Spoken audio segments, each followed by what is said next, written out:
Good morning student, welcome to all of you in my chemistry classes. आज हम लोग lecture 14 में पढ़ेंगे इलेक्ट्रोलाइटिक रिफाइनिंग और प्यूरिफिकेशन ऑफ मेटल का ये थर्ड प्रोसेस है। रिफाइनिंग और प्यूरिफिकेशन ऑफ मेटल का ये प्रोसेस जो है इसको हम लोग इलेक्ट्रोलाइसिस प्रोसेस से करते हैं।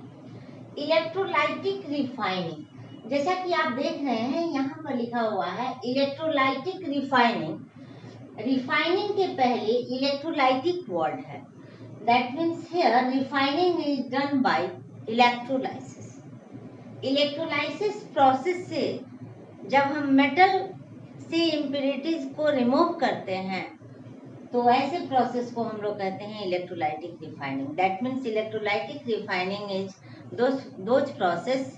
Electrolytic refining is those process in which impurities are removed by electrolysis. Electrolytic refining बहुत ही इम्पोर्टेंट टॉपिक है आपके एग्जामिनेशन के लिए। इससे related objective question, short answer question भी पूछे जाते हैं डिप्लोमा के एग्जाम में, इसलिए आप इसे ध्यान से पढ़ें। इलेक्ट्रोलाइटिक रिफाइनिंग हम कैसे करते हैं? इलेक्ट्रोलाइटिक रिफाइनिंग हम कैसे करते हैं? एज फॉर एग्जांपल यहाँ पर हम लोग पढ़ेंगे refining of copper. Electrolysis process के लिए आपने पढ़ा होगा इलेक्ट्रोकेमिस्ट्री में, इलेक्ट्रोलाइसिस प्रोसेस के लिए हमें क्या चाहिए, क्या रिक्वायरमेंट है हमारी। तो इलेक्ट्रोलाइसिस के लिए आपको याद होगा इलेक्ट्रोलाइट्स, इलेक्ट्रोड्स हमको चाहिए। तो यहाँ पर रिफाइनिंग ऑफ कॉपर, कॉपर को प्योर करने के लिए, कॉपर जो हम लोगों को प्राप्त होता है ये कॉपर 98 to 99% प्योर रहता है, 1 और 2% इसमें इम्प्योरिटीज रहता है। तो कॉपर को हम लोग इलेक्ट्रोलाइसिस प्रोसेस से प्योर करते हैं। एल्युमिनियम को भी हम लोग करते हैं। यहाँ पर हम लोग पढ़ेंगे रिफाइनिंग ऑफ कॉपर। कॉपर के रिफाइनिंग के लिए हम लोग क्या करते हैं, यहाँ पर देखेंगे फिगर में दिखाया गया है। एक कंटेनर लेंगे और इस कंटेनर में इलेक्ट्रोलाइट्स के रूप में हम लोग लेंगे copper sulphate solution. Copper sulphate solution is used as electrolyte in the case of refining of copper and electrodes are fitted with battery. Electrode के विषय में हम लोग जानेंगे। इलेक्ट्रोलाइटिक रिफाइनिंग में जो कैथोड होता है वह प्योर मेटल का होता है और एनोड जो है वो इम्प्योर मेटल का होता है। ऑब्जेक्टिव क्वेश्चन के आंसर के लिए आप याद रखेंगे, in electrolytic refining cathode is made up of pure metal and anode is made up of impure metal. That means here cathode is made up of pure copper and anode is made up of impure copper. अब यहाँ पर हम लोग देखेंगे कि इस cathode और anode को बैटरी से कनेक्ट कर दिया गया है। Electrodes are connected to battery, cathode is connected to negative terminal of battery and anode is connected to positive terminal of battery. इस कॉपर सल्फेट सॉल्यूशन में 1 और 2 ड्रॉप सल्फ्यूरिक एसिड हम लोग डालते हैं कंडक्टिविटी को इंक्रीज करने के लिए। अब यहाँ पर हम लोग देखेंगे जैसे करंट पास होता है, जैसे इस इलेक्ट्रोड को हमने बैटरी से कनेक्ट कर दिया तो करंट पास होगा और करंट के पास होते ही सबसे पहले क्या होता है, first copper sulphate ionise into copper plus plus and sulphate minus minus. ये कॉपर सल्फेट आयोनाइज होता है, टूटता है। किसमें टूटता है, तो copper plus plus and positive ion cation और sulphate minus minus SO4 minus minus negative ion में टूटता है। इसी तरह जैसे कॉपर सल्फेट टूटता है, कॉपर सल्फेट आयोनाइज होता है, इसी तरह वाटर भी आयोनाइज होगा। वाटर किसमें होगा, H plus and OH minus, hydrogen ion and hydroxyl ion, positive ion और नेगेटिव आयन। जैसे करंट पास होगा एनोड पर एनोड पर जैसे करंट पास होगा, एनोड से कॉपर क्या करेगा, 2 इलेक्ट्रॉन को लिबरेट्स करेगा। When current pass at anode, copper liberates 2 electron and change into Cu++ and this is the oxidation. Loss of electron is oxidation. You already know. ये Cu++ and electrolytes में इस solution में move कर रहा है और SO4 minus ion भी। यहाँ पर हम लोग देखेंगे Cu++ आयन इस कॉपर सल्फेट के आयोनाइज होने के कारण भी आया है और Cu++ आयन एनोड से जो कॉपर इलेक्ट्रॉन को लिबरेट किया है वहां से भी आया है। ये Cu++ आयन इस सॉल्यूशन में मूव कर रहा है। Cu++ आयन चूंकि इसके पास पॉजिटिव चार्ज है, ये कैथोड के नजदीक जाएगा। The Cu++ ion goes towards cathode because it has positive charge and cathode is connected to negative terminal of battery. Cu++ ion जैसे कैथोड के नजदीक जाएगा तो कैथोड के पास ये क्या करेगा, Cu++ आयन यहाँ पर इलेक्ट्रॉन का फ्लो है, इलेक्ट्रॉन से ये फ्यूज करेगा और इलेक्ट्रॉन से फ्यूज करके Cu++ आयन कॉपर मेटल में चेंज हो जाएगा। Cu++ आयन इलेक्ट्रॉन से 2 इलेक्ट्रॉन से फ्यूज होकर कॉपर मेटल में चेंज हो जाएगा और यह कॉपर यहाँ डिपोजिट होगा कैथोड पर। This Cu++ ion accepts 2 electron and it is changed into copper metal which is deposited on cathode and finally it is separate out.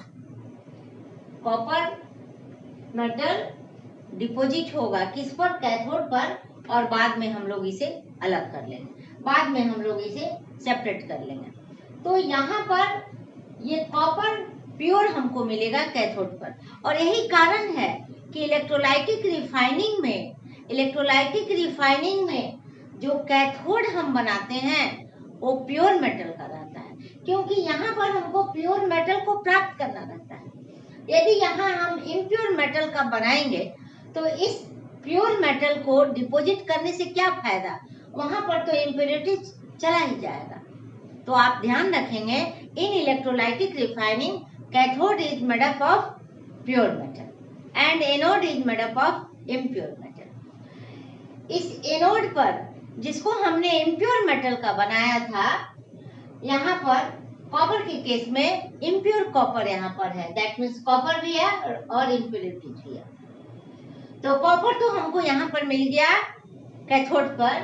अब इम्प्योरिटीज के विषय में हम लोग क्या कहेंगे। इम्प्योरिटीज इस एनोड पर जो प्रेजेंट है ये 2 नेचर का है। Impurities which is present at anode are 2 types, one is soluble and second is insoluble. Impurities which are soluble in nature dissolve in electrolyte, but impurities which are insoluble in nature settles down at the bottom of the container.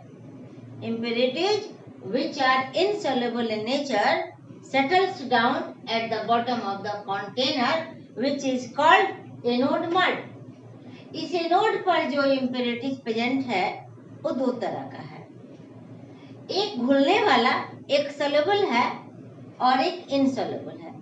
जो impurities soluble है वो electrolytes में dissolve कर जाएगा, लेकिन ऐसा impurities जो insoluble nature का है कंटेनर के बॉटम में सेट कर जाएगा और इसे हम लोग एनोड मड कहते हैं, जो कि फिगर में आपको दिखाया गया है ब्लू कलर से दिखाया गया है एनोड मड। तो इस तरह से हम लोगों ने देखा कि इलेक्ट्रोलाइसिस प्रोसेस के द्वारा हमको प्योर कॉपर प्राप्त होता है कैथोड पर। यही इलेक्ट्रोलाइटिक रिफाइनिंग है। इलेक्ट्रोलाइटिक रिफाइनिंग को हम लोग कैसे लिखेंगे, आप देखेंगे इलेक्ट्रोलाइटिक रिफाइनिंग को, सबसे फर्स्ट पॉइंट हम लोग लिखेंगे इन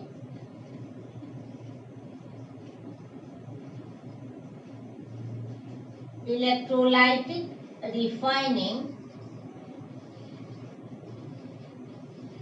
cathode is made up of pure metal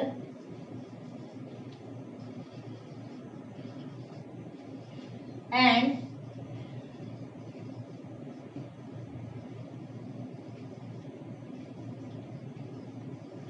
anode is made up of impure metal। ये बहुत इंपॉर्टेंट है, आप ध्यान से पढ़ेंगे। इलेक्ट्रोलाइटिक रिफाइनिंग में कैथोड जो है वो प्योर मेटल का बना होता है और एनोड जो है इम्प्योर मेटल का बना होता है। इन the case of copper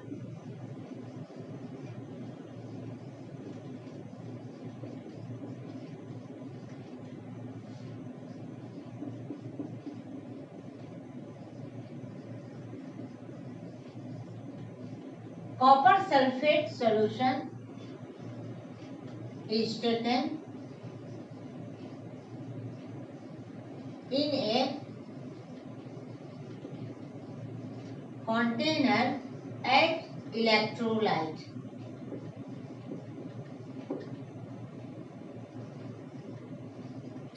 one or two drops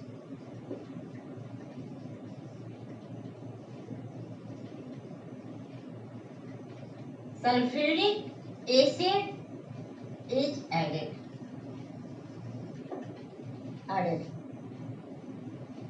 One or two drops sulfuric acid is added। Third point, when current is passed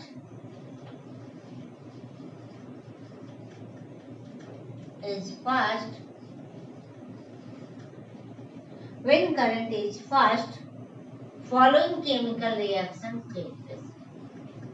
Following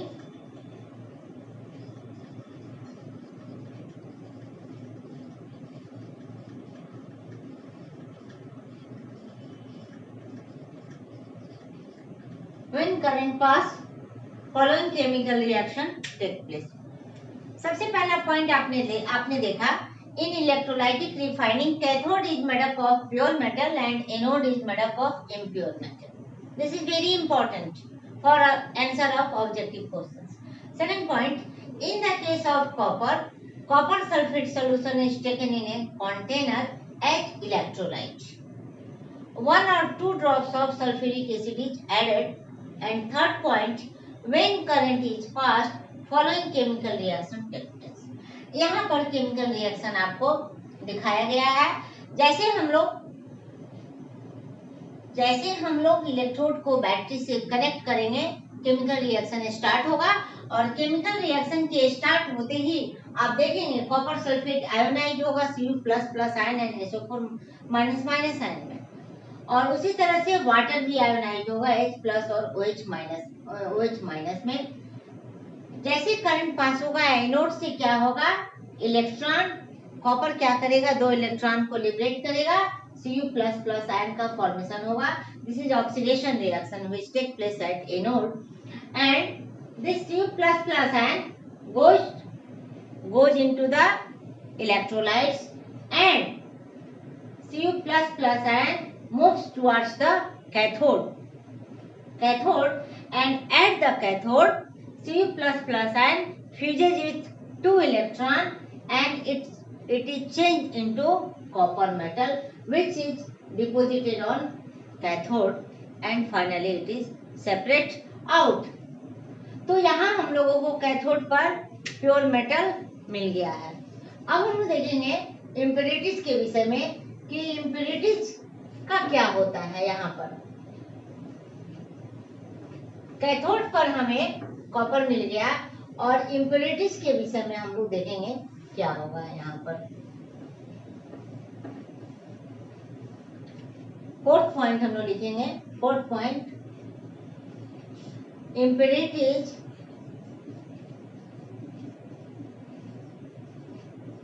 which are soluble in nature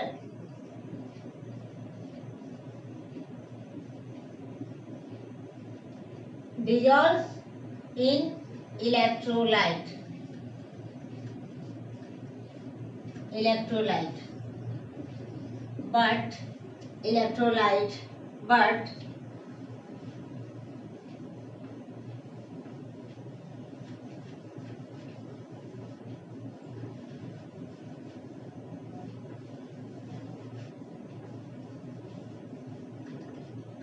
but those impurities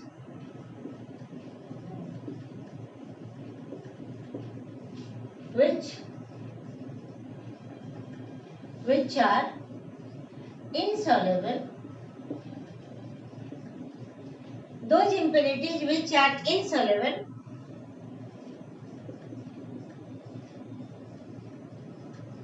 settles down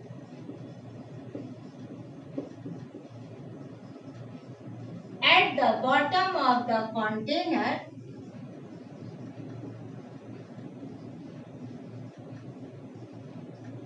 which is known as anode mud. Impurities दो nature का है, जो soluble है वो electrolyte में घुल गया और जो सोलेबल नहीं है वो यहाँ पर कंटेनर के बॉटम में सेट कर गया, जिसे हम लोग एनोड मड कहते हैं, जो कि आप देख रहे हैं फिगर में ब्लू कलर से दिखाया गया है।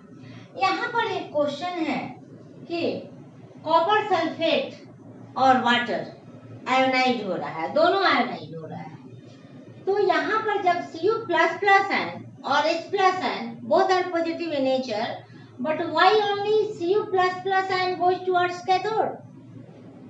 जब ये दोनों पॉजिटिव नेचर का है तो Cu++ को हम लोग क्यों दिखा रहे हैं कैथोड पर जाते हुए, H+ को क्यों नहीं दिखा रहे हैं?